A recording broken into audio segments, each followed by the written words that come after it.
জুলাই মাসের শুরুতেই আসতে পারে একটি বড় ঘোষণা, যেটাকে সবাই বলছে জুলাই ঘোষণা। এই ঘোষণায় দেশের সংবিধান নিয়ে বড় সিদ্ধান্ত আসতে পারে। বিশেষ করে ফ্যাসিবাদ কাঠামোতে সংবিধান কিছুদিনের জন্য স্থগিত করা হতে পারে, এটাই আলোচনা চলছে। যদি সরকারের বড় পরিবর্তন আসে, তাহলে বর্তমান রাষ্ট্রপতি শাহাবুদ্দিন চুপ্পু বিদায় নিতে পারে।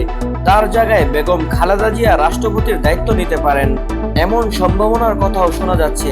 আবার অনেকে বলছেন নোবেল বিজয়ী ডক্টর মোহাম্মদ ইউনূসকে রাষ্ট্রপতি করা হতে পারে।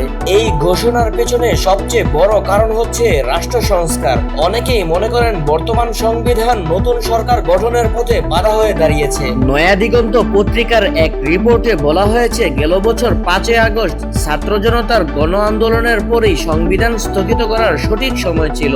তখন যদি বিপ্লবী বা ঐক্যমতের সরকার গঠিত হতো, তাহলে আরো ভালো হতো বলেই মত অনেক বিশ্লেষকের। এখন শোনা যাচ্ছে নতুন সরকার গঠনের ক্ষেত্রে বিএনপির তারেক রহমান হতে পারেন প্রধান উপদেষ্টা, জামায়াতের ডাক্তার শফিকুর রহমান হতে পারেন উপপ্রধান উপদেষ্টা, বিভিন্ন ফ্যাসিবাদ বিরোধী দল থেকেও উপদেষ্টা নেওয়া হবে বলে আলোচনা চলছে। সব মিলিয়ে জুলাই ঘোষণা দেশের রাজনীতিতে বড় একটি পরিবর্তন নিয়ে আসতে পারে, এমনটাই ধারণা করছেন অনেক বিশ্লেষকরা। ইফতেখারুল ইসলাম, মুফিদ বাংলা নিউজ।